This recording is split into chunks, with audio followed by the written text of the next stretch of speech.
এলাকার বিভিন্ন স্থান থেকে আগত আল্লাহ পাকের আশিকিন, জাকিরিন, শাকিরিন, মুহিব্বিন, মুরব্বিয়ান আযম, কলিজার টুকরা আমার সমবয়সী যুবক বন্ধুগণ, স্নেহের ছোট ভাই, পর্দার আড়ালে মাইকের আওয়াজ শ্রবণরতা সম্মানিতা মা ও বোনেরা, আল্লাহ পাকের দরবারে শুকর যে রব্বুল আলামিন আমাদেরকে সুস্থ রেখেছেন, আলহামদুলিল্লাহ। জীবনের এক অমূল্য সম্পদ আমাদের সুস্থতা। টাকা পয়সা, বাড়ি গাড়ি সব আছে, কিন্তু যদি আপনি আমি অসুস্থই থেকে যাই, এ জীবনের কোনো দাম নেই। টাকা পয়সা বাড়ি গাড়ি তেমন নাই, কিন্তু আল্লাহ যদি সুস্থ রাখেন, এর থেকে সুখের জীবন আর হতে পারে। আমাদের এই সুস্থতাকে আল্লাহ রাব্বুল আলামিন দায়েমান কবুল করেন। আমাদের মাঝে এখনো যারা অসুস্থ, আল্লাহ পাক দোয়া করি তাদেরকেও পূর্ণ সুস্থতা দান করেন। সব থেকে বড় ডাক্তার আমার আল্লাহ। আমার আল্লাহ চাইলে ঔষধ ছাড়াও সুস্থ করতে পারেন কিনা? পারেন। আমার ভাই এত অর্থ ব্যয় করে কোরআনের বাগান সাজান প্রতি বছর, মসজিদ মাদ্রাসার দিকে তার দিল এতটা আগানো, চাইলে তো সে দুনিয়ার লাইনে টাকা উড়াইতে পারতেন, একটা গানের প্যান্ডেল দিতে পারত। মনে হয় গানের একটা প্যান্ডেল করলে লোক জায়গা হতো না, আমার মনে হয়। প্রতি বছর ওয়াজ দেয়া হয়, প্রচারণাও করা হয়, ওয়াজ মাহফিলে মানুষ কম। এই পার্শ্বের মানুষগুলো আবার ওয়াজে যায়, বিনিময় ছাড়া যায় না, খাওন দাওন থাকলে আসে। তাও আবার আগে আগে খাওন দিলেও আসে না। আজকে দুপুরে অনেক লোক খাইছে, ওয়াজে নেই। খাইলে দৌড়, পেট ঠিক সব ঠিক। কিন্তু আমি মনে করি আল্লাহ যাদেরকে দয়া করেছেন, ভালোবেসেছেন, আল্লাহ তাদেরকেই এই দ্বীনের জন্য কবুল করেছেন। আমি দোয়া করি আপনারা আমিন বলবেন। এখানে বহু সাদা দাড়িওয়ালা আছে, কারো না কারো আমিন কবুল হবে ইনশাআল্লাহ। এবং একজনের আমিন কবুল হলে সবার আমিন আল্লাহ কবুল করবেন। দোয়া করি আল্লাহ পুরা এলাকাবাসীকে আল্লাহ কবুল করবেন। বিশেষ করে আমার ভাই হাজী আব্দুল জব্বার খান সাহেব এত মেহনত করেন, দিলের মধ্যে খুব মোহাব্বত দ্বীনের প্রতি, মাদ্রাসার প্রতি, আলেম ওলামাদের প্রতি। আল্লাহর বরকতে তার হায়াতে, ইজ্জতে, রিজিকে বরকত বাড়ায় না। তার পরিবারে যারা আছেন সন্তান সহ আল্লাহ সুস্থতার নিয়ামত দান করেন, মুসিবত থেকে আল্লাহ হেফাজত করেন। তার মরহুম বাবা দুনিয়াতে নাই, আল্লাহ পাক রব্বুল আলামিন তাকে জান্নাতুল ফেরদাউস দান করেন। এই এলাকায় আরো যারা কবরস্থ হয়ে আছেন, আল্লাহ সবাইকে জান্নাত দান করেন।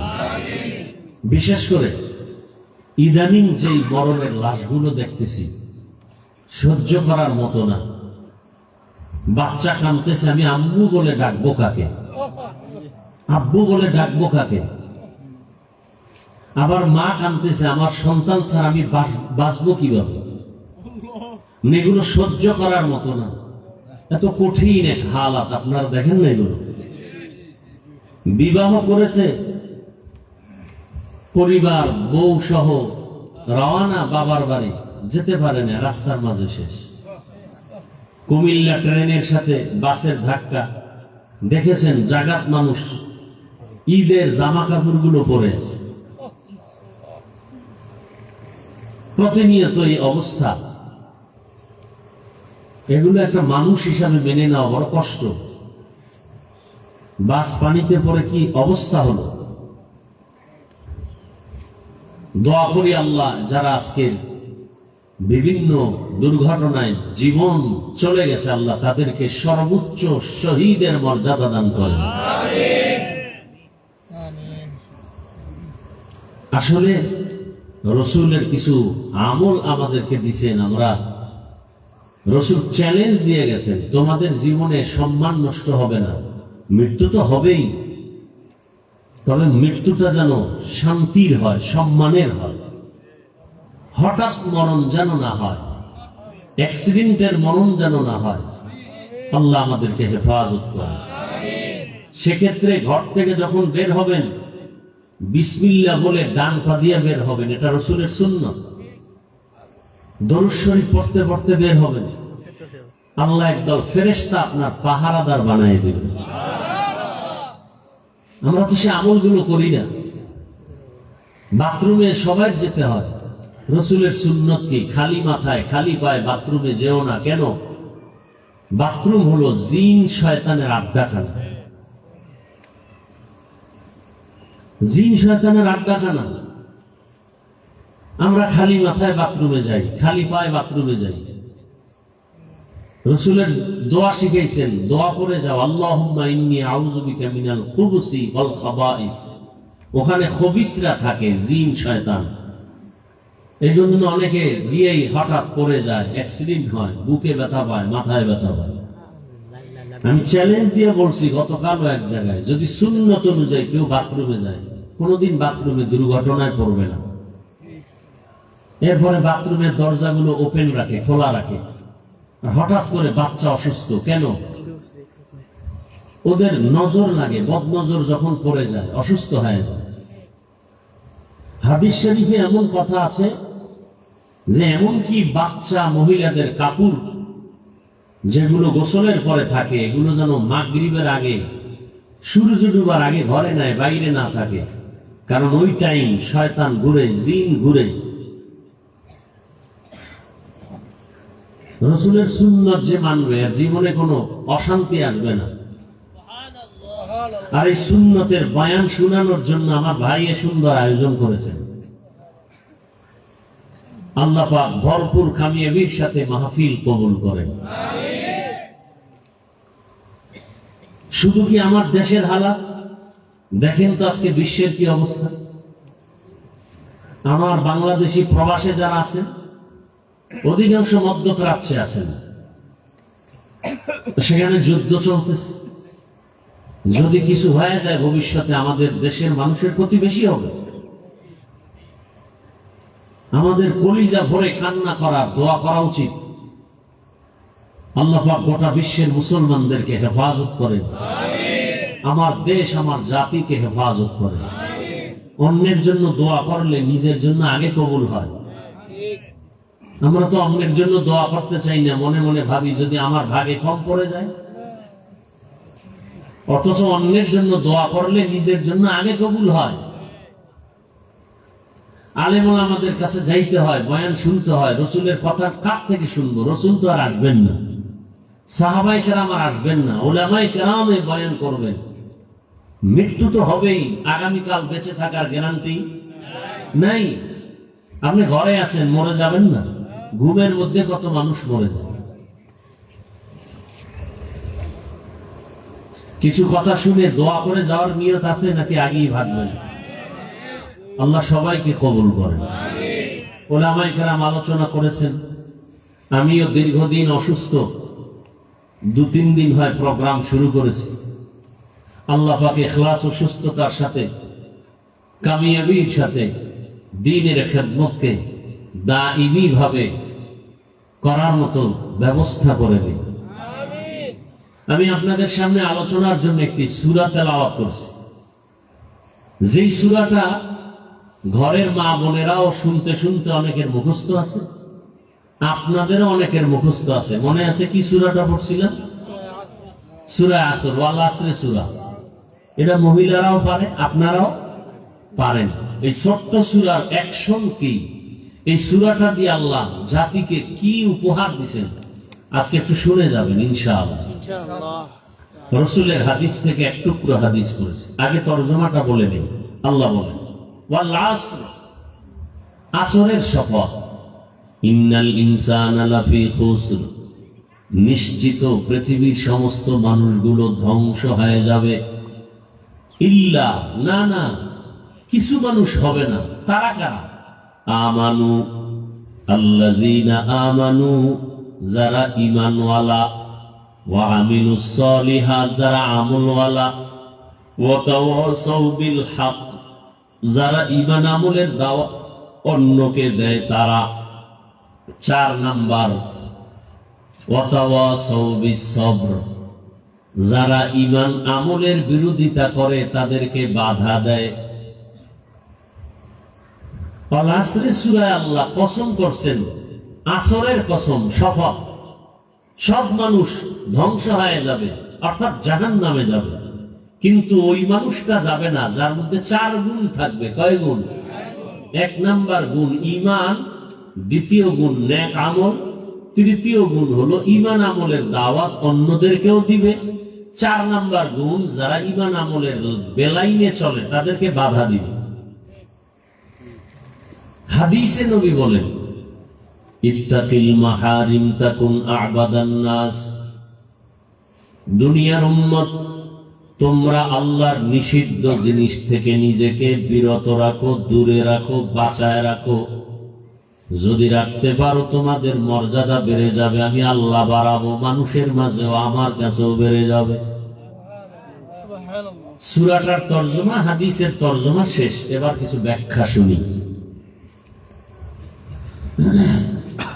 আল আসরের সূরাটা বড় দামি একটা সূরা, যদিও ছোট, কিন্তু তার অ্যাকশন, তার পাওয়ার অনেক বেশি। যেমন দরুদ শরীফ পড়ি, সাল্লাল্লাহু আলাইহি ওয়াসাল্লাম, একটু পারেন না আপনারা? এই এতটুকু শব্দের পাওয়ার কত! যদি একবার পড়ে সাল্লাল্লাহু আলাইহি ওয়া আলিহি ওয়াসাল্লাম, সাথে সাথে 3টা পুরস্কার পেয়ে যাবে। প্রথম পুরস্কার 10টা গুনাহ মাফ হয়ে যাবে, দ্বিতীয় পুরস্কার 10টা নেক আমল নামায় যোগ হবে, তৃতীয় পুরস্কার আল্লাহর কাছে আপনার আমার মর্যাদা 10 গুণ বেড়ে যাবে।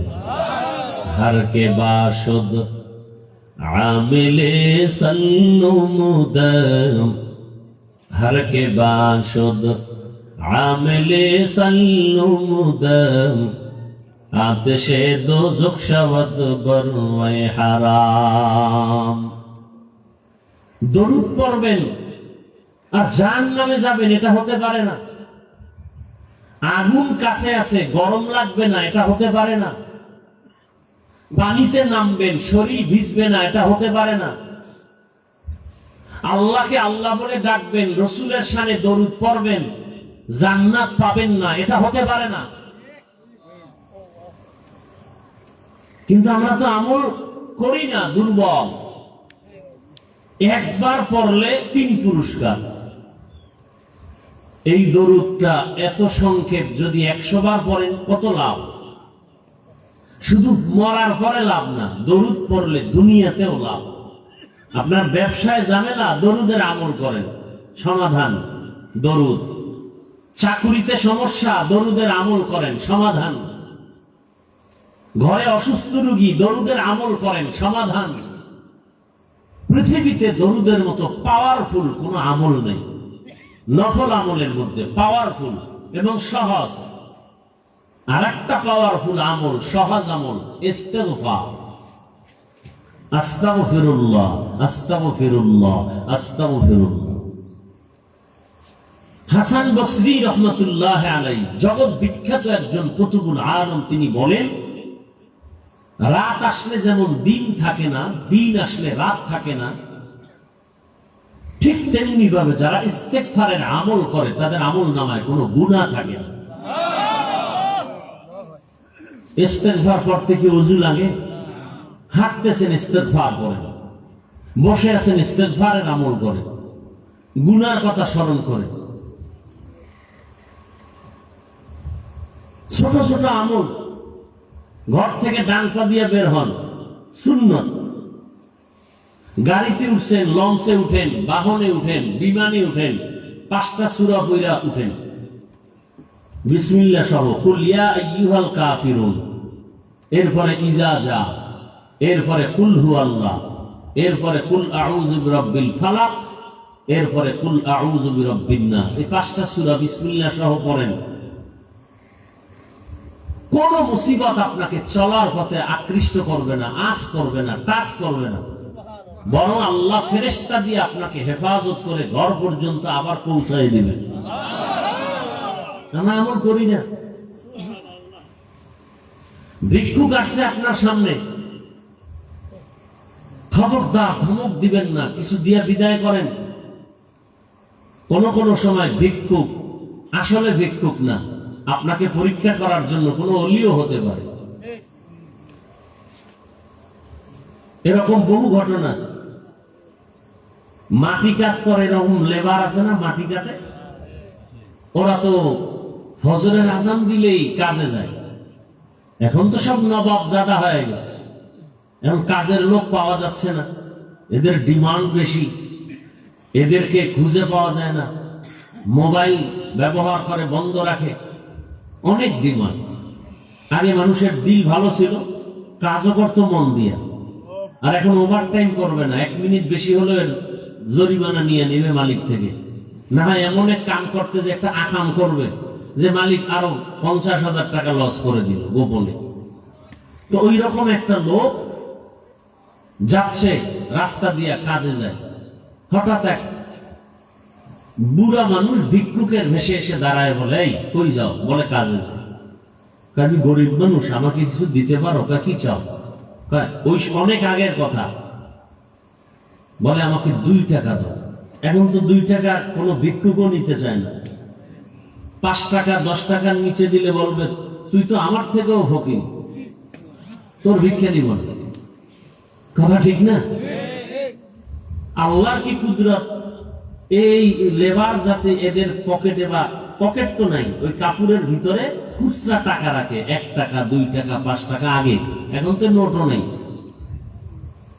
2 টাকা দিল, দিয়ে হাতটা ধরছে, এই দাঁড়াও, তুই 2 টাকা দিছ আমার তোর কষ্টের থেকে না মহব্বতে? বলে মহব্বতে। বলে কি চাও? বলে কিছু চাই না। বলে বল। ওই ছেলেটা আমাকে শুনেছে, কি চাও বল। আমি কিচ্ছু চাই না, কারণ আজকে আমি দোয়া করে যাব। বল। ওই ছেলেটা দোয়া চাইল যে আমি যেন মানুষের সেবা করতে পারি, মানুষের সেবা করতে পারি। ওরা এমন কিছু আমল দিছে আর বলছে আমল দিয়া তুই যারে ফু দিবি তার রোগ ভালো হয়। আল্লাহর কাছে দোয়া করে দিছে। এই জন্য ভিক্ষুকের তাড়ায় দিবেন না, খারাপ ব্যবহার করবেন না, আমল বাড়ায় দেন। কয়দিন আর বাঁচবেন ভাই? মৃত্যু তো একদিন হবেই। কিন্তু দুনিয়াতে আপনি মরার পরে মানুষ যেন দোয়া করে, স্মরণ করে, এরকম কিছু রেখে যান। কি রাখবেন? মসজিদ রেখে যান, মাদ্রাসা রেখে যান। 2টা এতিম সন্তানকে আপনি সহযোগিতা করে যান, আজীবন দোয়া করবেন। কত অসহায় সন্তান আছে, শীতের মধ্যে একটা মশারি কিনতে পারেন, একটা কম্বল কিনতে পারেন। মাদ্রাসাগুলো এখন ভর্তি শুরু, আমাদের মাদ্রাসা রোজা টু রোজা আমাদের বছরের হিসাব, নতুন বছর শুরু, ভর্তিও শুরু। কত ছাত্র বাবায় নিয়ে আসছে, টাকা নাই, রিক্সা চালাই, কি করব? আমরা ফ্রি করে দেই। এতিম মা নাই, ফ্রি করে দেই। কিতাব কিনবে, কিতাব কিনার টাকা নাই। কত আল্লাহর বান্দা আছে, বলি ভাই মাদ্রাসা কিছু কিতাব কিনে দেন, আজীবন পড়বে, আর আপনার বাবার কবরে সওয়াব পৌঁছতে থাকবে। কই যারা দান সদকা না কইরা কোটি কোটি টাকার পাহাড় করছে, তারা কই? বাড়ি আছে তারা নাই, গাড়ি আছে তারা নাই, মানে বাঁচিয়া থাকিয়াও ওই টাকা ভোগ করতে পারে না। কেন? বাম হাতে কামাই করছে, বাম হাতে সব চলে গেছে, ও টাকায় বরকত নাই। আর যারা দান সদকা করে মাদ্রাসা মসজিদে, গরিব এতিম অসহায়দের পিছনে, গরিবরা দিল খুলে দোয়া করে তার জন্য, এটাই তার আখিরাতের অ্যাকাউন্টে জমা থাকবে। সূরা আসর ছোট, কিন্তু পাওয়ার অনেক বেশি। 4 মাযহাবের 4 ইমামের একজন ইমামের নাম ইমাম শাফিঈ রাহমাতুল্লাহ আলাইহি। তিনি লিখেছেন, দয়াময় আল্লাহ যদি কোরআনের মধ্যে যে আয়াত সংখ্যা আছে 6666, 114 সূরা, আল্লাহ যদি শুধু আল আসরে সূরাটাই দিতেন, আর একটা সূরাও না দিতেন, আর দুনিয়ার সব মানুষ আল আসরে সূরার উপরে যদি আমল করে জীবন চালাইতো, বিনা হিসাবে জান্নাত পেয়ে যেত। তাহলে একটু বুঝেন তো এই সূরাটার পাওয়ার কেমন। তরজমা বলে ফেলেছি, এবার ব্যাখ্যা শুনতে থাকেন। আল্লাহ পাক শপথ করছেন শুরুতে, ওয়াও কাসমিয়া, কসমের জন্য, ওয়াল আসর, আসর একটা শব্দ, এর কসম করলেন। আল্লাহ পাক কসম করলেন কেন? এর বহু কারণ। সংক্ষেপ তার কারণ হলো মানুষ যেন ওই কথাটাকে বেশি গুরুত্ব দিয়ে শুনে। এটা খুব গুরুত্বপূর্ণ, এবং যেই জিনিসের উপরে কসম কাটবেন আমার আল্লাহ, সেই জিনিসটাও বড় দামি। যেমন এইরকম কসম আরো সূরার মধ্যে আছে, ওয়াত্তিন, ওয়াজ্জাইতুন, ওয়াতুরি সিনিন, ওয়া হাযাল বালাদিল আমিন। তিনের কসম, জৈতুনের কসম, তুর পর্বতের কসম, নিরাপদ শহর মক্কা নগরীর কসম। তিন বড় দামি ফল, জৈতুন তেল বড় দামি, তুর পাহাড় বড় দামি, যেখানে দাঁড়ায় মুসা নবী আল্লাহর সাথে কথা বলতেন। নিরাপদ শহর মক্কা নগরী বড় দামি। দুনিয়াতে এত মসজিদ আছে, দুনিয়াতে মসজিদের অভাব নাই। আপনাদের এলাকায় মসজিদ আছে, কিন্তু আল্লাহর ঘর বাইতুল্লাহ বড় দামি। এটা এমন দামি যে বাইতুল্লাহর পার্শ্বে বৈশা যদি কেউ একবার বলে আল্লাহ, 1,00,000 বার আল্লাহ বলার সওয়াব। বাইতুল্লাহর এরিয়ার মধ্যে থাকিয়া যদি কেউ বলে সুবহানাল্লাহ একবার, কত পাবে? 1,00,000 বার সুবহানাল্লাহর সওয়াব। বাইতুল্লাহ বৈশা কিছু বলে না, শুধু তাকায় তাকায় দেখে আল্লাহর ঘর। যতক্ষণ তাকায় দেখবে ততক্ষণ শুধু আমল নামায় সওয়াব আর সওয়াব। আল্লাহ দামি দামি জিনিসের শপথ করেছেন। ওয়াশ-শামসি ওয়া দুহাহা, সূর্যের কসম। ওয়াল কমারি ইযা তালাহা, চাঁদের কসম। ওয়াস-সামাই যাতিল বুরুজ, আসমানের কসম। ওয়াল ইয়াউমিল মাউউদ, কিয়ামতের দিনের কসম। ওয়া শাহিদুন ওয়া মাশহুদ, জুমার দিনের কসম। জুমার দিন বড় দামি। আরাফার দিনের কসম, আরাফার দিন বড় দামি। আল্লাহ তাআলা কসম করেছেন ওয়াল আসর, আসরের কসম, আসর বড় দামি। বলে আসর মানে কি? অনেক তরজমা, তবে এখানে একটা তরজমা বলি, আসর মানে সময়। আসর মানে কি? সময়ের কসম। তার মানে সময় বড় দামি। বলে কেমন? দুনিয়াতে যত মানুষ, যত প্রাণী আছি, একটা মানুষও সময়ের বাইরে চলার কোনো রাস্তা নাই। হাঁটতেছেন সময়ের মধ্যে, খাইতেছি সময়ের মধ্যে, ঘুমাইতেছি সময়ের মধ্যে। সময়টা এত দামি, দুনিয়াতে যারা সময়টারে মূল্যায়ন করে কাজে লাগায় তারাও দামি হয়ে যায়। যেমন আপনাদের এলাকা থেকে 4 জন যুবক ছেলে বিদেশে গেল চাকরি করতে। 2 গ্রামের 2 জন করে 4 জন, একই ফ্লাইটে, একই চাকরি। 5 বছর পরে রেজাল্ট বের হলো, 2 জনের ঢাকাতে ফ্ল্যাট কিনছে, বাড়ি, পাকা বিল্ডিং, আর 2 জনের অবস্থা বড় খারাপ। ঋণ করিয়া বিদেশ গেছে, ঋণের টাকাও আদায় করতে পারে নাই। জিজ্ঞাসা করা হলো, একই এলাকার 4টা যুবক, একই সময় তোরা গেছো, 5 বছর পরে 2 জন বড় হিরো হয়ে গেছে, 2 জন তোরা জিরো কেন? জিরো ওয়ালারা কিছু বলতে পারে না, যারা হিরো তারা বলে। তাদের জিজ্ঞাসা করা হলো, তোমরা ওদের থেকে আগায় গেলা সম্পদে, কারণ কি? বলে আমরা বিদেশ আসছি, ঘুমানোর জন্য আসি নাই। আমার মাথার উপরে আমার মায়ের চিন্তা, বাবার চিন্তা, স্ত্রী সন্তানের চিন্তা। মালিক আমাদের যেই টাইম আমাদের ডিউটি করার জন্য দিয়েছে, ওর থেকে আমরা আরো বেশি ওভার ডিউটি করেছি, বসে থাকি নাই। আর ওরা শুধু মালিকের ডিউটি কইরা ঘুমাইছে আর ওই টাকা দিয়া উড়াইছে উল্টা পাল্টা পথে, সময়টারে কাজে লাগাইছে, ওভার টাইম করছে, সময় নষ্ট করে নাই, ওরা দামি হয়ে গেছে। দুনিয়ার জমিনে যারা সময়টারে কাজে লাগায়, এই যে রমাজান চলে গেল, রমাজানে এত ব্যবসায়ীর ব্যবসায় বরকত কেন? হিন্দুও তার বরকত বেশি। পুরা 11 মাসে যেই ব্যবসায় লাভবান না হয়, রমাজানের 1 মাসে এর থেকে বেশি লাভবান হয়। কেন? অন্য 11 মাসে ডিউটি করে সকাল 8টা থেকে সন্ধ্যা 8টা, কর্মচারী দোকানে 1 জন। রমাজান মাসে সব সময় দোকান খোলা, কর্মচারী 4 জন। সময়টারে মূল্যায়ন করিয়া যখন ব্যবসায় খাটাইছে, লাভবান হয়ে গেছে। ঠিক নি?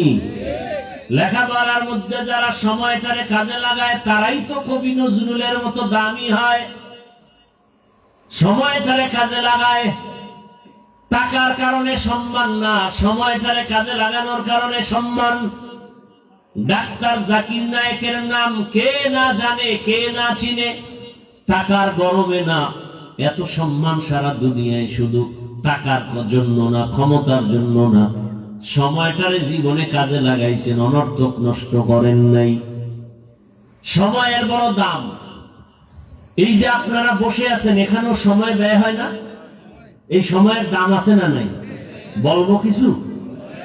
রহমতের নবী বলেন, কোরআনের ময়দানে আলেম ওলামাদের বয়ান শোনার জন্য যেই মুমিন ঘর থেকে কদম দিয়া বের হয়, প্রত্যেকের সাথে 70,000 ফেরেশতাকে আল্লাহ কাফেলা বানায় দিয়েছেন।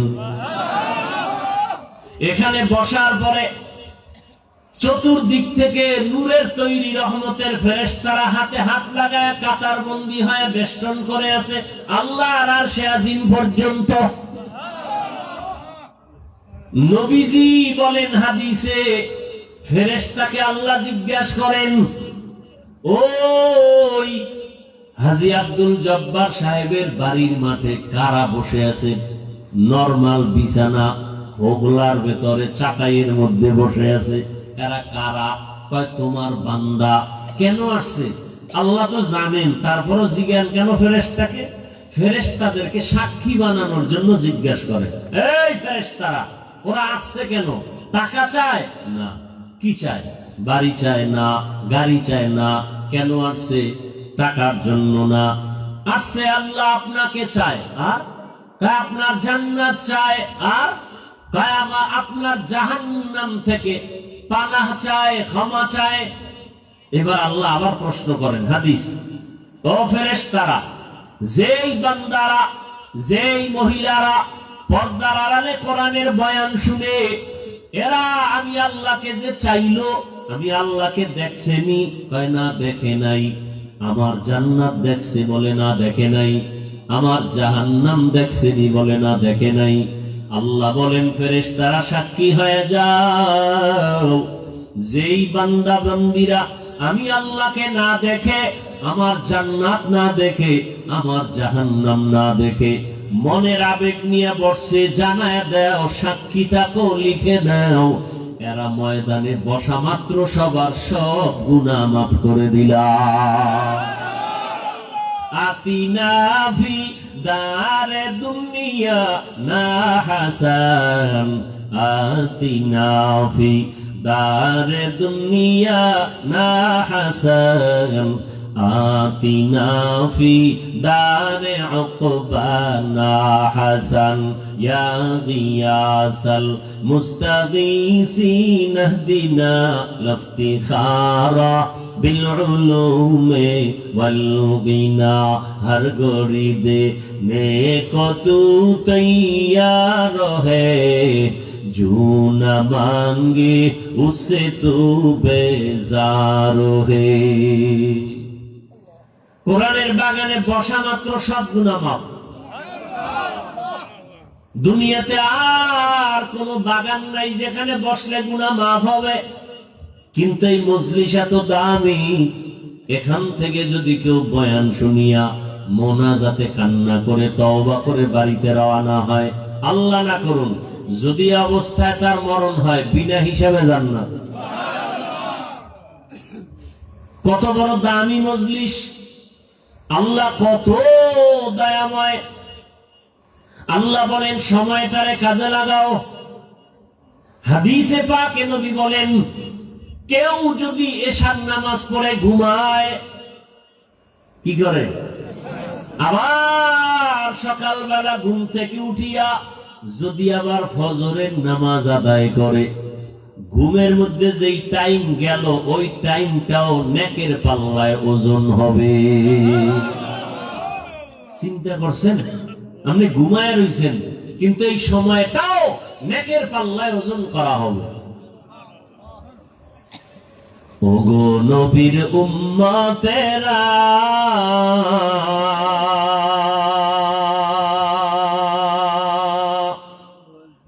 হয়ে আজি দিশাহারা,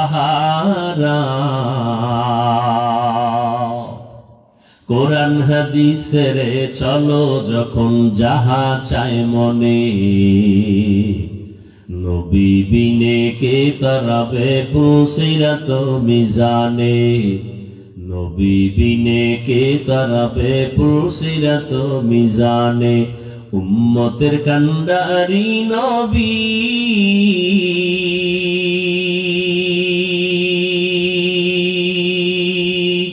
কাঁদছেন উম্মতের লাগি, এখনো কাঁদেন নবীজি শুয়ে মদিনার পানে, নবী বিনে কে তারাবে পুসিরাত মিজানে, নবী বিনে কে তারাবে পুসিরাত মিজানে। এরে নবী আশিক, ও আমার কলিজার যুবক বাবারা, পর্দার আড়ালের মা বোনেরা, বৃদ্ধ বাবাজিরা, কয়দিন আর দুনিয়ায় বাঁচবেন? সময় কিন্তু চলে যাচ্ছে, আর তালাশ করে সময় আর ফিরাইয়া নেওয়া যাবে না। ও আল্লাহর বান্দারা, আজকে তুমি যুবক, যৌবনের বাহাদুরি করে রাস্তায় হাঁটো, তোমার দাদা তোমার নানার দিকে তাকাও, তারাও কিন্তু আজকে লাঠি নিয়ে চলে। আমার মতো যৌবন তাদেরও ছিল। পানি ভাত খাইয়া যেই শক্তি দেখাইতো, এখন বিরিয়ানি খাইয়াও সে শক্তি আর পায় না, লাঠি ছাড়া চলতে পারে না।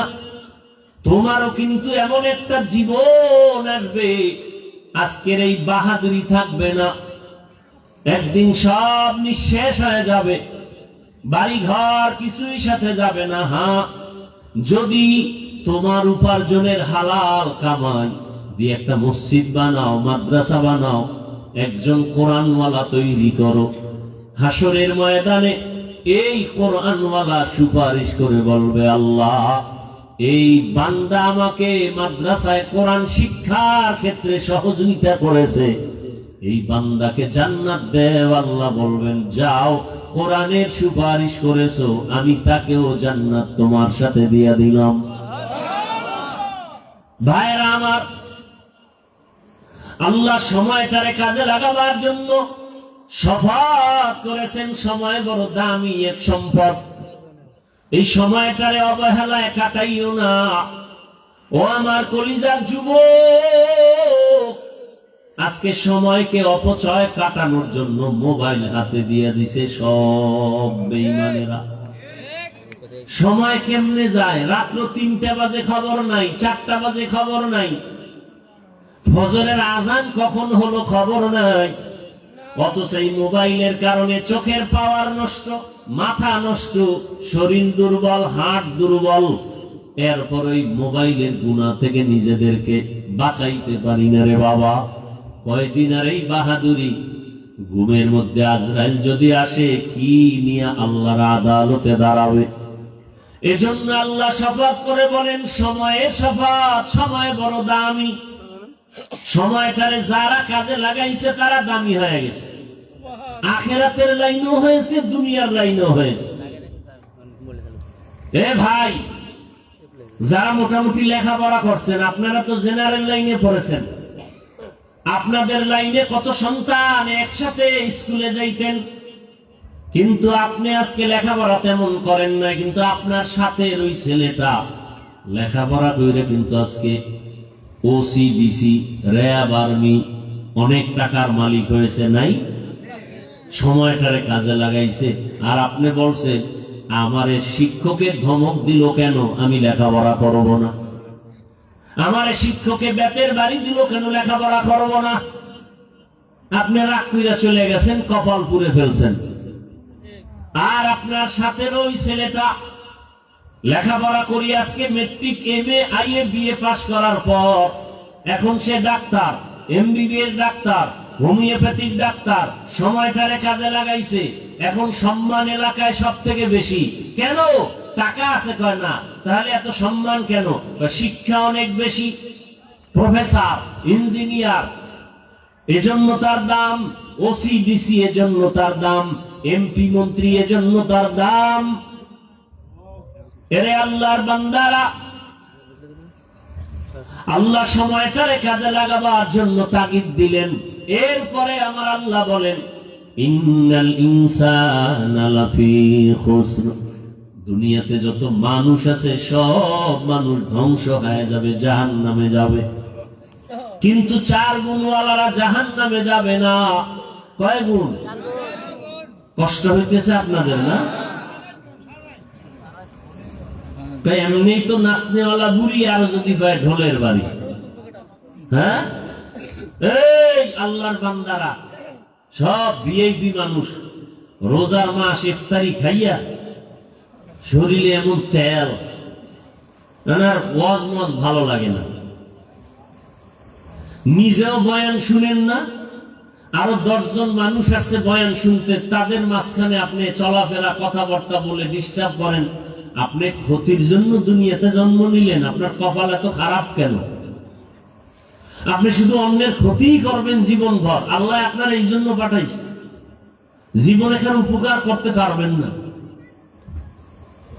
আপনার যদি বয়ান শুনতে ভালো না লাগে, আপনাকে তো জোর করে আনা হয় না, আপনি আসছেন কেন?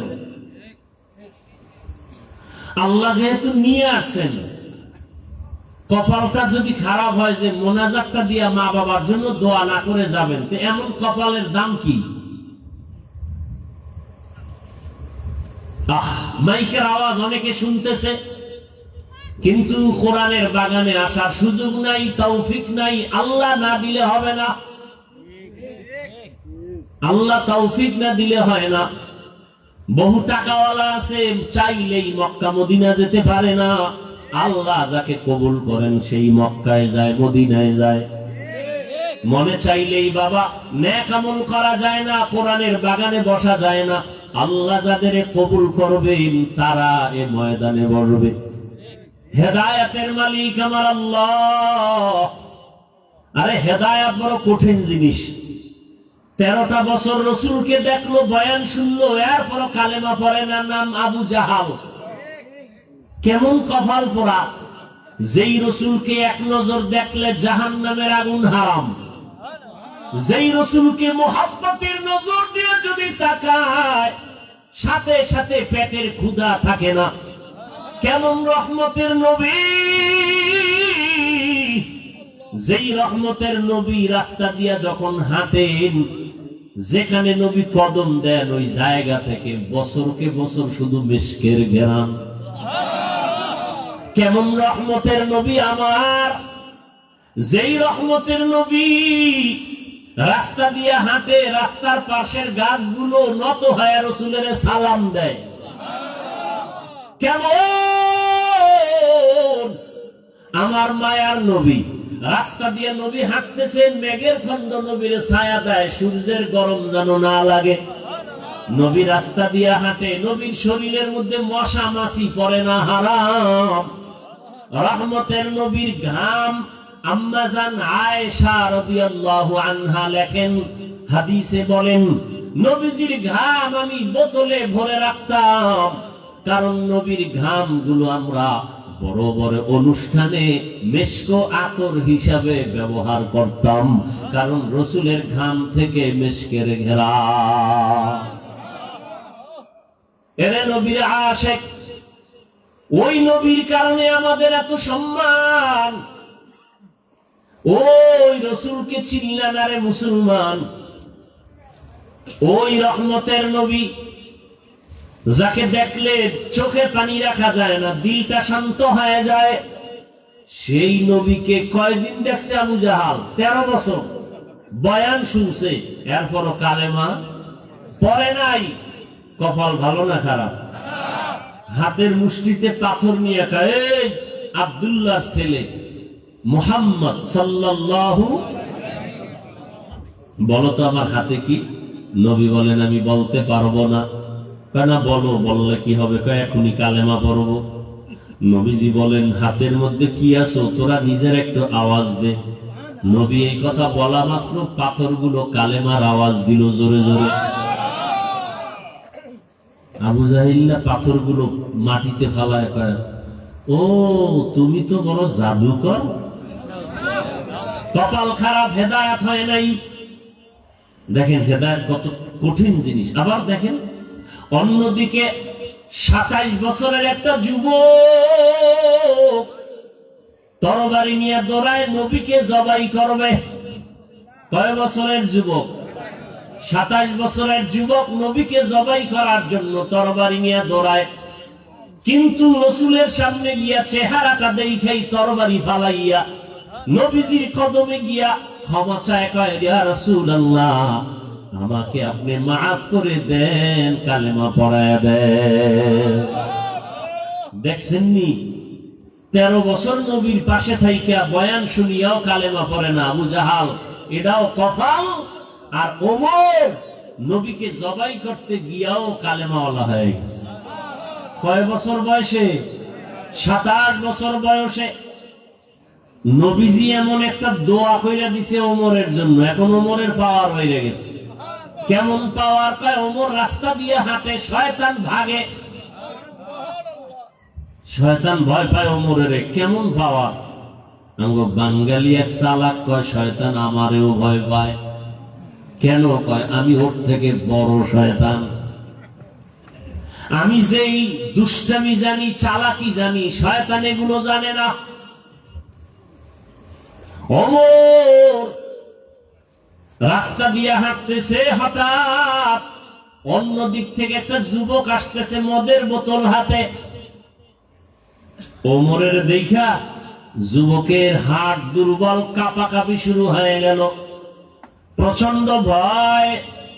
কারণ ওমরে ফারুক রাদিয়াল্লাহু আনহু যদি উল্টা পাল্টা দেখে মদের বোতল তো আমার কল্লা ফেলে দিবে। তরবারি তার হাতে সব সময় রেডি, তরবারি রেডি, উল্টা পাল্টা হলেই তরবারির আঘাত। তো ওমরে ফারুক রাদিয়াল্লাহু আনহু চোখে চোখ পড়ে গেছে, মদের বোতলটা ফালাইতেও পারে না। এখন যুবক মনে মনে তওবা করছে, জীবনে আর মদ খাবো না, মদ পান করবো না, অন্তত ওমর থেকে আল্লাহ আমারে বাঁচাও, নাহলে ওমর তো কল্লা ফালাই দিবে। যুবক বোতলটা এভাবে গোপনে রেখে দাঁড়ায় রয়েছে। ওমর তো দেখছে বোতল, কাছে আইসা খায়, যুবক বোতলটা আমার হাতে দেখি। যুবক ভয় দেয় না, কাঁপতেছে, দে। যুবক তো অন্তর দিয়ে আমার আল্লাহর কাছে তওবা করেছে।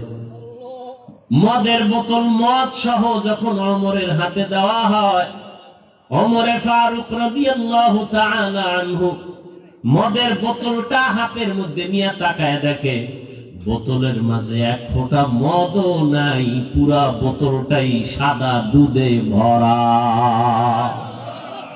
हर के दारत खौफे हक़दर दिल मदहम, हर के दारत खौफे हक़दर दिल मदहम, जन्नतुल मअवा देहद ओ राम काम जुज़बा हक़ ची जे मखाज इंसुजा फजले उ आमस्ते दर जुमला जहां।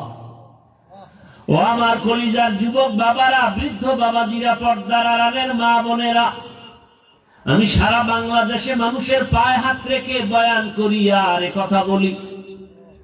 আল্লাহর হুকুম অনুযায়ী চলবেন, তার মানে নবীর আদর্শ মেনে চলবেন, তার মানে আমার মতো টুপি লাগায়া বড় হুজুর হইয়া পাগড়ি পরেন এটা না।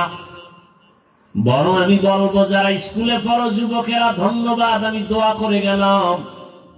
স্কুলে পড়ো, কলেজে পড়ো, চাকরি করো, ব্যবসা করো, বাধা নাই। বরং তুমি ওখানে থাকিয়া নবীজির আদর্শ মেনে চলো, দেখবা তোমার জীবনটা ধন্য হয়ে যাবে। আমি সারা বাংলাদেশে দোয়া করি, বলি বয়ানে, ও যুবক বাবারা, তুমি স্কুল কলেজে পড়িয়া ডাক্তার হও, ইঞ্জিনিয়ার হও, প্রফেসর হও, তুমি একজন কলেজে পড়িয়া লেখাপড়া শিখে তুমি এমপি হও, ওসি ডিসি এসপি হও, মন্ত্রী হও, বাধা নাই। তবে অনুরোধ একটাই সব জায়গায় করি, বেয়াদব হইও না রে বাবা। কারণ যদি বেয়াদব হইয়া যাও, ডাক্তার হলেও জুতার বাড়ি তাসলিমা নাসরিনের মতো খেতে হবে। ডাক্তার জাকির নায়েক সেও ডাক্তার, আর আমার দেশের তাসলিমা নাসরিনও এমবিবিএস ডাক্তার। তাসলিমা নাসরিনের পরিণাম ফল কি? মরলেও লাশ আর জন্মভূমিতে আসার কোন সুযোগ নাই, শুধু বেয়াদবির কারণে। আর ডাক্তার জাকির নায়েকের এত সম্মান কেন? জীবনে কোনোদিন বেয়াদবি করেন।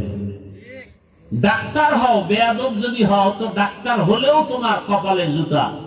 আর যদি তুমি আদব ওয়ালা হইয়া ডাক্তার হও, আমি লিখিত দিতে পারি, তোমার সম্মান মরার পরেও থাকবে। ইঞ্জিনিয়ার হও, প্রফেসর হও, ওসি ডিসি এসপি হও, গোটা দুনিয়ায় তোমার সম্মান বেড়ে যাবে। তবে আদব রক্ষা করতে হবে। অনেকে প্রশ্ন করবে, হাফিজ ভাই, ডাক্তার ইঞ্জিনিয়ার প্রফেসর হব, বেয়াদব হব না, কথার ব্যাখ্যাটা কি? ব্যাখ্যাটা এমন ভাবে দেই যে ডাক্তার হইয়া আদব রক্ষা করো, তার মানে 3 জায়গায় বেয়াদবি করলেই গজব চলে আসবে ডাইরেক্ট। এই 3 জায়গায় বেয়াদবি করা যাবে না। 1 নম্বরে মা বাবা, 2 নম্বরে শিক্ষক, 3 নম্বরে ওলামায়ে কেরাম।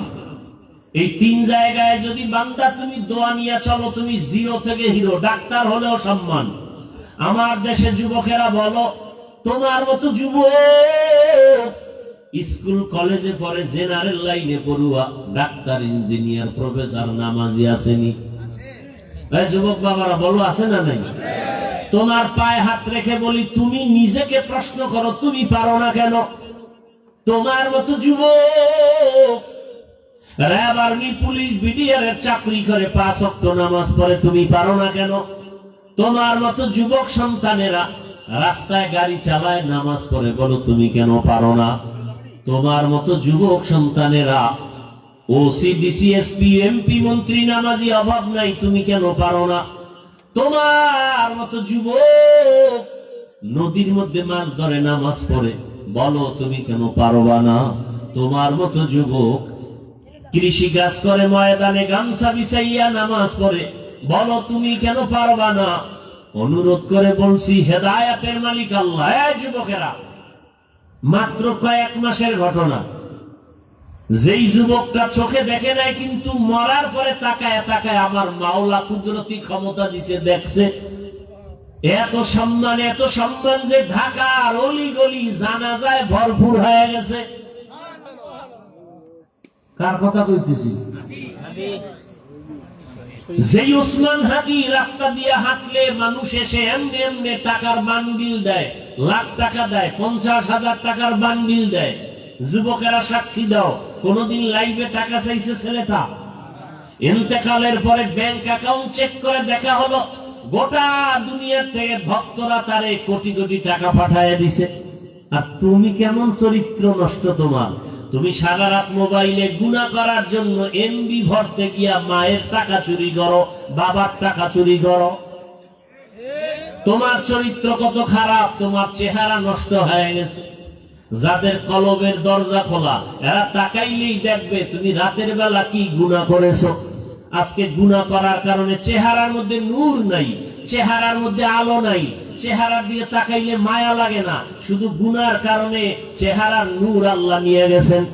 এই অবস্থায় যদি আজরাইল আসে, কয়দিন আর বাঁচবারে বাবা?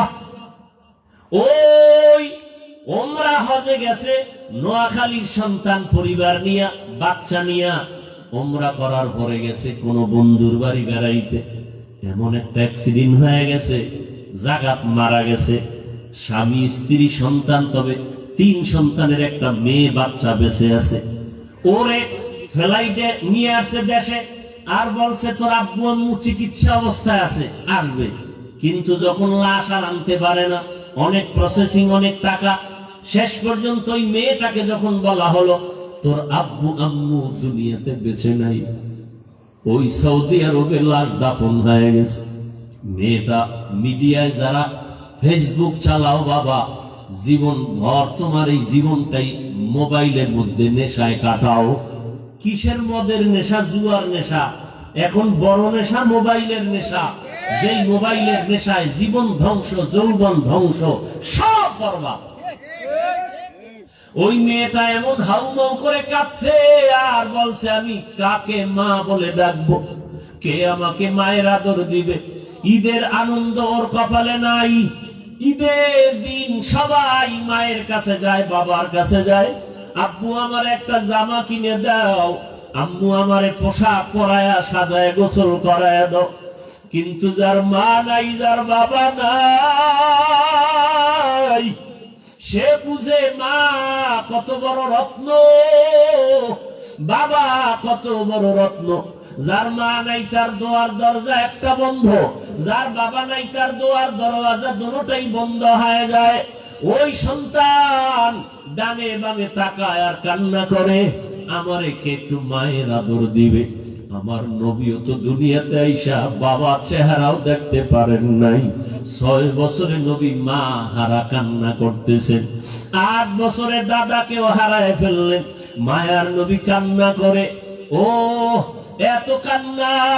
আম্মা জান আয়েশা রাদিয়াল্লাহু আনহা নবীর কান্না দেখা জিজ্ঞাসা করেন, ইয়া রাসূলুল্লাহ, আমি আয়েশার সাথে আপনার বিবাহ হয়েছে যখন আমার বয়স 6 বছর, আর আপনার ঘরে আসছি যখন আমার বয়স 9 বছর। ও নবী, আমার কোন অজান্তে বেয়াদবি হয়েছে নাকি আপনি কষ্ট পায় কান্না করেন? নবী বলে, না না, তাহলে আপনাকে মাঝে মাঝে দেখি আপনি আমার রুমের মধ্যে বসে বসে গুনগুন করে মাঝে মাঝে কান্না করেন। আমার নবী, আপনি কাঁদেন কেন? নবী বলেন, ও আয়েশা, 2টা কথা আমার মনে পড়লে আমি চোখের পানি ধরে রাখতে পারি না। এক হলো আমার জীবনের এক সঙ্গিনী ছিল খাদিজা, আমার বিবি, তিনি চলে গেছেন, তার কথা যখন মনে পড়ে আমি চোখের পানি ধরে রাখতে পারি না রে আয়েশা। খাদিজা আমার জীবনের বড় উপকার করেছে। আরবের মানুষ যখন আমাকে ভালো জানে নাই, আরবের মানুষ যখন আমাকে তাড়ায় দিত, আমি কালেমার দাওয়াত নিয়ে তায়েফের ময়দানে যখন চলে গেছি, তায়েফের মানুষ এত খারাপ, ওই লিডারেরা ছোট ছোট বাচ্চাদের লেলিয়ে দিয়া কয়, ওই মক্কার একটা পাগল আছে, পাথর মেরে মেরে তাড়ায়া দাও। যেই রসুলের শরীরে মশা পড়ে না, মাছি পড়ে না, হারাম। মায়ার নবী কাঁদেন আর বলেন, ও আয়েশা, যখন তায়েফের ময়দানে দাওয়াত দিতে গিয়া ওই ছোট ছোট বাচ্চারা, কাফেরের সন্তান, ওরা পাথরগুলো উঠাইয়া আমার শরীরে মারতেছিল, বৃষ্টির মতো শরীরে পাথর পড়তেছিল, আর আমার শরীরে পাথর পরে আঘাত হইয়া রক্ত নিচে পড়তে পড়তে আমার পায়ের জুতা আটকায় গেছে, জুতা আর খোলা যায় না। আমি একবার দিকে তাকাই আর মক্কার দিকে হাঁটতেছি। আমার আল্লাহ রসুলের কান্না বরদাস্ত করতে পারলেন না। আমার আল্লাহ ডাক দিয়ে কয়, ও জিবরাইল, যাও আমার মায়ার নবীর কাছে গিয়া সান্ত্বনার বাণী দাও। তায়েফের জমিনে এখন আমি গজব দেব, তায়েফের সব মানুষগুলো ধ্বংস করে দিব।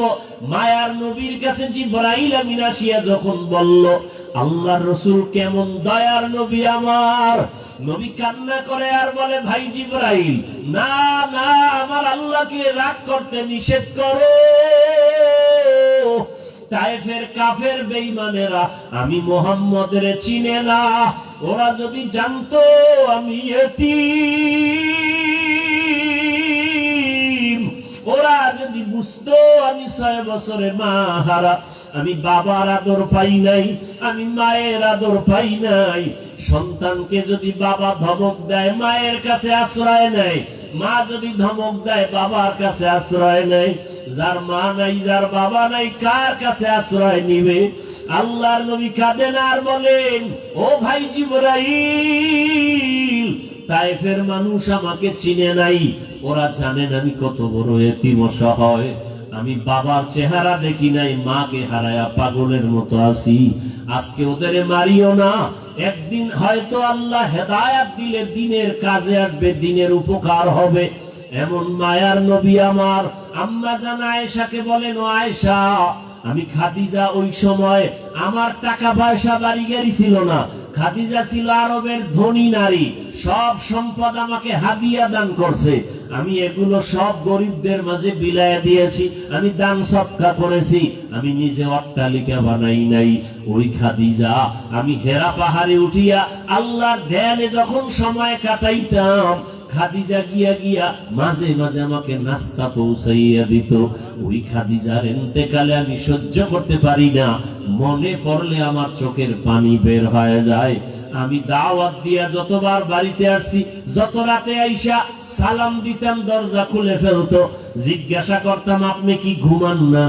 আম্মা জান খাদিজা বলতেন, ইয়া রাসূলুল্লাহ, আমি জানি আপনার মা নাই, আপনার বাবা নাই। আমি খাদিজা দুইজন স্বামী বিদায়ের পরে আপনার ঘরে আসছি। আমি খাদিজা একাধিক সন্তানের মা হওয়ার পরে আপনার ঘরে আসছি। আপনার মা যদি বেঁচে থাকতেন, আপনাকে বাহিরে রাইখা মা বিছানায় ঘুমাইতেন না। আপনার চারদিকে দুশ্মন, আমি খাদিজা দরজার পাশে অপেক্ষা করি, রহমতের নবী কখন আসবেন আর ডাক দিবেন, দরজা খুলবো। নবী যদি কষ্ট পায়, আমি খাদিজা জাহান্নাম ছাড়া উপায় হবে না। ও আয়েশা, ওই খাদিজার কথা মনে পড়লে আমি চোখের পানি ধরে রাখতে পারি না। ও পর্দার আড়ালের আম্মা জানেরা, বোনেরা, আপনার মতো কত মা, কত বোন আপনাদের চোখের সামনে এখনো আছে, নামাজ পড়ে, পর্দা করে। ও আম্মা জানেরা, বোনেরা, আপনারা যারা নামাজ পড়েন না কেন বলেন? আপনারা তো কত দামি জানেন না। আপনারা নবীদের মায়ের মতো দামি মা, আপনারা তো সাহাবায়ে কেরামদের মায়ের মতো দামি মা, আপনারা তো হাফেজে কোরআনের মায়ের মতো দামি মা। এরে আম্মা জান, আজকে বলে গেলাম, সন্তানটাকে আপনি ডাক্তার বানান, ভালো একটা ডাক্তারের মা হয়ে যাবেন। সন্তান ডাক্তার হবে, রোগী দেখবে, আজান হলে নামাজে যাবে, কোরআন শিখায় যাবেন, কোরআন পড়ে দোয়া করবে। এমন একটা ডাক্তারওয়ালা সন্তানের মা যদি হতে পারেন, আপনার দুনিয়াও ধন্য, পরকালও ধন্য। এমন একজন প্রফেসর সন্তান রেখে যাবেন, এমন একজন ইঞ্জিনিয়ার সন্তান রেখে যাবেন যে কোরআন পড়ে পড়ে মা বাবার জন্য দোয়া করবে। ও আম্মা জানেরা, আপনারা কেন নামাজি হতে পারেন না? আপনারা কেন পর্দাওয়ালা হতে পারেন না? আপনারা কেন কোরআন পড়ে পড়ে মা বাবার জন্য দোয়া করতে পারেন না? আজকে যতই দুনিয়ার রং তামাশা দেখেন না কেন, দেখেন নাই ওই মোবাইলে তো দেখছেন আপনারা, এই যে 2-4 দিনের মধ্যে এত অ্যাক্সিডেন্ট হয়ে মারা গেল, মহিলারা কি পরিমাণ কান্না করলো। আবার অনেক বাচ্চা মা হারা লাশ নিয়ে কান্না করলো। আপনিও তো একদিন লাশ হইয়া যেতে হবে। একদিন আপনার সন্তান আপনাকে আম্মু বলে ডাকবে, কিন্তু আপনার জবানে আর আওয়াজ হবে না। সাদা কাপড়ের প্যাকেট হয়ে কবরে যেতে হবে। ওই কবরে একা পড়ে থাকবেন, বাড়ি গাড়ি কিছুই সঙ্গে যাবে না, আপনার আপনজন কেউ যাবে না। অতএব এখনো সময় আছে। আল্লাহ আপনাকে অনেক নিয়ামত দান করেছেন, বাড়ির মালিক, গাড়ির মালিক, টাকার মালিক। এখন আপনি পরকালের জন্য আল্লাহর শুকর আদায় করে নামাজ পড়বেন। আল্লাহ কত ফ্যামিলিরে রাখছে গরিব, ঠিক মতো খানা পায় না, শীতের দিন পোশাক কিনতে পারে না, দিন আনে দিন খায়। তাদের থেকে আল্লাহ আপনাদের অনেক ভালো রাখছেন। শুকর আদায় করে 5 ওয়াক্ত নামাজ আদায় করেন। সন্তানটাকে আদর্শওয়ালা বানায় যান। ডাক্তার, ইঞ্জিনিয়ার যাই বানাবেন, নামাজি বানাবেন, কোরআন পড়নেওয়ালা, ওলামায়ে কেরামের দোয়া নেওয়ার জন্য চেষ্টা করবেন, মা বাবার দোয়া দিবেন, শিক্ষকের দোয়া নিয়ে চলবে। ও আমার যুবক বাবারা, কয়দিনের বাহাদুরি। আজকে তুমি যদি মরিয়া যাও, আমি যা বলি না কেন, আজকে আমার ঘড়ি, আমার চশমা, আমার গায়ের জামা, কিন্তু যদি ঘুমের মধ্যে আজরাইল এসে যায়, আরে সকালবেলা মা গিয়া ডাকবে, বাবা ওঠ, মা হঠাৎ শরীরে টাচ করে দেখবে শক্ত হয়ে গেছে, মা চিৎকার দিয়া বলবে আমার বাবা আর দুনিয়াতে বেঁচে নাই। ও যুবক বাবারা, ওই মা বাবা যার এখনো বেঁচে আছে, এই রত্ন হারায় গেলে আর পাইবা না। নিজে ধন্য মনে করে দোয়া নিও, বেশি বেশি দোয়া নিও। মা বাবার দোয়া ছাড়া জীবন সফল হবে না, আল্লাহর কসম। শিক্ষকের দোয়া ছাড়া লেখাপড়ায় সফলতা আসবে না, আল্লাহর কসম। ওলামায়ে কেরামের দোয়া ছাড়া চরিত্রের ভালাই হবে না, আল্লাহর কসম। অতএব এই মা বাবার সাথে যদি কেউ অজান্তে বেয়াদবি করে ফেলো, বাবারে পাশে পাইলে ক্ষমা চাইও, ঘরে গিয়া মায়ের কাছে ক্ষমা চাইও, আর আমার আল্লাহর কাছে তওবা করিও। কিছুই না রে বাবা, আল্লাহর ডাকে সাড়া দিয়ে তো যেতেই হবে। আমার জীবনে কত খেলার সময় বন্ধু ছিল, আজকে কবরে চলে গেছে। লেখাপড়ার সময় কত বন্ধু ছিল, আজকে দুনিয়ায় নাই। তোমার বেলায় কত বন্ধু নিয়ে আড্ডা দিতা, কত খেলার মাঠে, লেখাপড়ার স্কুল কলেজে, আজকে অনেকেই নাই। তুমিও কিন্তু একদিন লাশ হইয়া যাবা। তুমি যখন মরে যাবা, তোমার বাবায় টেলিফোন করবে। মরার পরে আল্লাহ কুদরতি ক্ষমতা দিলে দেখবা, বাবায় টেলিফোন করে বলবে মসজিদের ইমাম সাহেব, আমার ছেলে মারা গেছে, আমার বাবার জানাজা না পড়াই আপনি আর কোথাও যাবেন না। বাবায় বলবে আরেক দলকে তাড়াতাড়ি যাও, আমার ছেলে নাই, মারা গেছে, তাড়াতাড়ি বাজার থেকে তাড়াতাড়ি কাফন নিয়ে আসো। আরেক দলকে বলবে ঘরের পেছনে গরম পানি রেডি করো গোসল দেওয়ার জন্য। আরেক দলকে বলবে বাঁশবাগানে কবর খনন করো দাফন করার জন্য। ও আমার বাবারা, জানাজা পড়াইয়া কাফন পেঁচাইয়া যখন নিয়ে কবরে রাখবে, তুমি মনে মনে ভাবছিলা কত বন্ধু কত বান্ধব, কিন্তু পাড়ায় পাড়ায় মাটি দেওয়ার পরে কবরে আর কেউ যাবে না। ওই অন্ধকার কবরে ডানে বামে মাটি আর বিছানা, বাতি নাই, কেউ নাই। ওই কবরে আল্লাহ পাক রব্বুল আলামিনের অর্ডারে ফেরেশতা আসবে তিনটা প্রশ্ন করার জন্য। আমাকেও তিনটা, আপনাকেও তিনটা। রবের পরিচয় দাও, ধর্মের পরিচয় দাও, রাহমাতুল লিল আলামিনের পরিচয় দাও। যদি বেনামাজি অবস্থায় কবরে যাও, গুনাহ নিয়ে কবরে যাও, নবীজি বলেন তখন সে জবাব দিতে পারবে না। একটা শব্দ বলবে আরবিতে, হা হা লা আদরি, আফসোস আমি কিছুই জানি না। আমার আল্লাহ নবীজি বলেন আল্লাহ রাগ করবে, রাগ করিয়া গাইবি আওয়াজ দিয়া বলবে ও ফেরেশতারা, এই নাফরমানের আমি দুনিয়াতে কম নেয়ামত দেই নাই।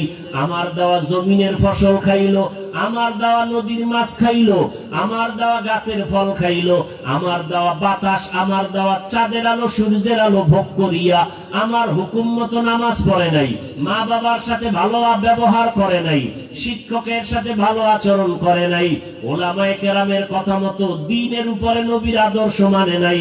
এখন আর ছাড় দেওয়া হবে না। আল্লাহ গাইবি আওয়াজ দিয়া বলবেন ও ফেরেশতারা, এই নাফরমান গুনাহগারকে ধর, কবরে জাহান্নামের আগুন জ্বালায় দাও। একটা না, দুইটা না, 99টা সাপ কবরে চলে আসবে। আল্লাহ তাআলা রাগ করে বলবেন ও কবরের মাটি, এই গুনাহগার বেনামাজি নাফরমানকে দুই দিক থেকে জোরে জোরে চাপ দাও। এমন চাপ দিবে পাজরের হাড় চুরমার হয়ে যাবে। ও আমার বৃদ্ধ বাবাজিরা, যুবক বাবারা, তোমার অন্তর যদি বলে কোরআন সত্য না মিথ্যা, যদি অন্তর বলে কোরআন সত্য, গুনাহ নিয়ে কবরে গেলে জাহান্নাম, এ কথাও কোরআনে আছে সত্য। নেক আমল নিয়ে গেলে জান্নাত, এ কথাও কোরআনে আছে সত্য। নেক আমল করলে জান্নাত, গুনাহ করলে জাহান্নাম। আল্লাহ তাআলা এজন্যই তো বললেন আল আসরি ইন্নাল ইনসানা লাফি খুসর, সব মানুষ জাহান্নামে যাবে, ঈমানওয়ালা আমলওয়ালারা জাহান্নামে যাবে না। ঈমান আনছে, নেক আমল করছে, নামাজ পড়ছে, এরা জাহান্নামে যাবে না। আল্লাহ কোরআনে বলেছেন ও আল্লাহর বান্দারা, যদি তুমি নেক আমল নিয়ে যেতে পারো জান্নাত, আর জান্নাতটা কেমন আরামের ঘর আল্লাহ তাও বয়ান করেছেন। জান্নাত যদি পাইয়া যায়, বান্দা এমন শান্তির জান্নাত পাবে যেখানে কোনোদিন বুড়া হবে না, যেখানে কোনোদিন যুবক থাকবে, যুবতী থাকবে, দাড়ি উঠবে না, বাথরুম হবে না, মনে মনে চাইবে আমি খাবো ফল, দেখবে সামনে ফল স্বর্ণের পেয়ালায় হাজির। এমন জান্নাত দিবে নেক আমলওয়ালাকে। আর যারা জাহান্নামে যাবে গুনাহ নিয়া, ওরা কেমন জাহান্নাম? আল্লাহ রাসূল বলেন মরার আগেই, মৃত্যুর সময় ওরা জাহান্নামের ছবিটা দেখবে, আল্লাহ দেখায় দিবেন কুদরতের দ্বারা। জাহান্নাম এত ভয়ঙ্কর। হাসরের ময়দানটাই জমিন হবে, হাসরের মাঠ, এই দুনিয়াটাই এই জমিন, এটাই হাসরের মাঠ। এই গাছপালা কিচ্ছু থাকবে না, আল্লাহর আদালত হবে সিরিয়ার জমিনে বাইতুল মাকদিসের সামনে। আল্লাহ তাআলা মানুষকে হাজির করবেন, সমস্ত নারী পুরুষ উলঙ্গ দাঁড়াবে, নারীরাও উলঙ্গ, পুরুষেরাও একসাথে উলঙ্গ। আম্মা জান আয়েশা বলেন, ইয়া রাসূলুল্লাহ, তখন কি মানুষ লজ্জা পাবে না? আল্লাহ রাসূল কান্না করে বলেন, ও আয়েশা, হাসরের মাঠে একদিকে থাকবে সূর্যের গরম, অন্যদিকে জমিনটাও তামা হয়ে যাবে, মানুষের কলিজা ফুটতে থাকবে, মাথার মগজগুলো টকবক করে ফুটতে থাকবে, তখন কেউ কারো দিকে তাকানোর হুঁশ থাকবে না। এমন কঠিন সময়ে আরশের নিচে ছায়া পাবে নেক আমলওয়ালারা। আল্লাহ তাআলা রব্বুল আলামিন গুনাহগার না বেনামাজীদেরকে ধমক দিবেন আর বলবেন, তোমরা নেককারদের থেকে আলাদা হয়ে যাও, দুনিয়াতে তোমরা নেক আমল করো নাই, আজকে তোমাদেরকে কোনো ছাড় দেওয়া হবে না। নবীরা পর্যন্ত হাসরের মাঠে কান্না করবেন। যদি তাদের হালাত এমন হয়, আপনার আমার উপায় কি হবে রে বাবা? ও বাবারা, যুবক বাবারা, পর্দার আড়ালের মা বোনেরা, এখনো সময় আছে, তওবা করেন, আল্লাহর কাছে মনে মনে বলেন, ও দয়ার মালিক, জীবনে কত নামাজ ছাড়লাম, বেপরদায় চললাম, মা বাবার সাথে বেয়াদবি করলাম, আমার গুনার খবর, আমার অপরাধের খবর আমার মা বাবা জানে না, ভাই বোনেরা জানে না, যদি জানতো লজ্জায় আমার দিকে তাকাইতো না। আল্লাহ সব জানেন। আল্লাহ বলে, আমি দেখছি কোন দিন কোন অন্যায় করেছো, আমি রাগ করিয়া পানিও বন্ধ করি নাই, খানা বন্ধ করি নাই, বরং তওবার দরজা দিয়া ডাকতেছি, আসো তওবা করো। আমার কাছে যদি এখনই তওবা করে মনে মনে বলো, আল্লাহ আমি আর নামাজ ছাড়বো না, বেপরদায় চলবো না, আর মা বাবার সাথে বেয়াদবি করবো না, দাড়ি কাটবো না, ওলামায়ে কেরামের দোয়া নিয়া, শিক্ষকের দোয়া নিয়া, নবীজির সুন্নাত অনুযায়ী জীবন চালাবো, আল্লাহ ওয়াদা করেছেন সাথে সাথে তোমার তওবা কবুল করে সব গুনাহ মাফ করে দিব। আমি আল্লাহ পাক রব্বুল আলামিন তোমাকে চাই জাহান্নামে দিব না, আমি চাই তুমি জান্নাতি হইয়া আসো। ও যুবকেরা, মনটাকে একটা কথা বুঝাও না, যে তোমার মতো যুবক যদি স্কুল কলেজে পড়িয়া নামাজ পড়ে তুমি পারবা না কেন? তোমার মতো যুবক যদি স্কুল কলেজে জেনারেল লাইনে থাইকা চাকরি করে নামাজ পড়ে তুমি পারবা না কেন? তোমার মতো জেনারেল লাইনের মানুষটা ব্যবসা করে নামাজ পড়ে তুমি পারবা না কেন? শয়তানের ধোকায় পড়ে আছো, এখনো সময় আছে, তওবা করো। আল্লাহকে মনে মনে বলো, আর নামাজ ছাড়বা না, দাড়ি কাটবা না, বেপরদায় চলবা না, মা বাবার দোয়া, শিক্ষকের দোয়া নিয়া, ওলামায়ে কেরামের দোয়া নিয়া, নবীজির সুন্নাত অনুযায়ী চলবা। ও পর্দার আড়ালের আম্মা জানেরা, আল্লাহর কাছে দোয়া করেন আর সন্তানটাকে আদর্শওয়ালা বানায় যাবেন। ও যুবক, মোনাজাতে কত মানুষের চোখে পানি, কান্না, তোমার চোখে পানি আসে না কেন? গুনার কারণে আল্লাহ বেজার হয়ে গেছে, মা বাবার বুঝি অভিশাপ লাগছে বেয়াদবির কারণে। বাসায় যাইয়া মায়ের কাছে ক্ষমা চাইও, মা হারায় গেলে আর পাইবা না, বাবা হারায় গেলে পাইবা না। ওই মায়ের কাছে গিয়া বলিও, মা আজকে ওয়াজের প্যান্ডেলে কত মানুষ কান্না করলো, আমার চোখে পানি নেই, আল্লাহ বুঝি বেজার, দয়া করে আমার মাথায় হাত দিয়া দোয়া করে দাও, আমি আর বেয়াদবি করব না। যদি বলতে পারো, দেখবা মায়ের চোখে পানি জমা, মা মাথায় হাত দিয়া বলবে, বাবা আয়, আল্লাহকে ডাকবেন আর বলবেন, আর সে আজিমের মালিক, আমার কলিজার সন্তানটারে তুমি কবুল করো, মাফ করে দাও। মা বাবার দোয়ার সাথে সাথে আর সে আজিমে কবুল হয়ে যাবে। ও সন্তানেরা, এখনো সময় আছে, মা বাবার দোয়া নিয়ে সামনে আগাও। ডাক্তার হলেও যেন মানুষ বদনাম না বলে, ইঞ্জিনিয়ার হলেও যেন তোমার আচরণে কেউ কষ্ট না পায়, তোমার সুনামের কারণে যেন মানুষ মুগ্ধ হয়, মানুষ যেন মরিয়া গেল দোয়া করে। তওবা যদি নসিবে থাকে, শুরুতেই বলছিলাম, আবু জাহাল নবীকে 13 বছর দেইখা বয়ান শুনে কালেমা পড়ে নাই, আর ওমরের মতো বান্দা নবীকে জবাই করতে গিয়া কালেমাওয়ালা হয়ে গেছে। জানি না এই মাঠের ভিতরে ওমরের মেজাজওয়ালা কপাল নিয়ে কারা বসছেন, আর আবু জাহালের মতো হতভাগা কার কপাল জানি না। যদি তওবার নিয়ত থাকে, এখনো সময় আছে, তওবা করো, আর আল্লাহর কাছে মনে মনে তওবা করো, আর গুনাহ করবা না, নামাজ ছাড়বা না। মা বোনেরাও তওবা করেন, আর স্বামীর মাল নষ্ট করবেন না, বেপরদায় চলবেন না, সন্তানটাকে আদর্শওয়ালা বানাবেন, আর 5 ওয়াক্ত নামাজ পড়বেন, নবীজির আদর্শ মেনে চলবেন। মুরব্বীরাও তওবা করেন, আল্লাহর কাছে মনে মনে বলেন আর গুনার কাছে যাবেন না, নামাজ ছাড়বেন না, আল্লাহর মুহাব্বত নিয়ে চলবেন। তওবা করার মতো যদি কারো অন্তর তৈরি হয়, মুনাফিকি অন্তরে যদি না থাকে, খাঁটি তওবার নিয়ত যাদের আছে, দুটো হাত আমার আল্লাহকে দেখাইয়া দেই, আয় আল্লাহ হাতগুলো কবুল করে নেন, আয় আল্লাহ তওবা কবুল করে নেন। একটা হাতও খালি ফিরাইয়া দিয়েন না রে মালিক।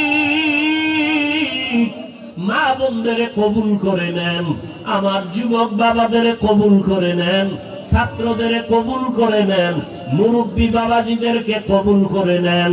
তওবার পরে মরণ পর্যন্ত মজবুত হইয়া নবীর সুন্নাত অনুযায়ী চলার তৌফিক দান করেন, আমিন। আলহামদুলিল্লাহ।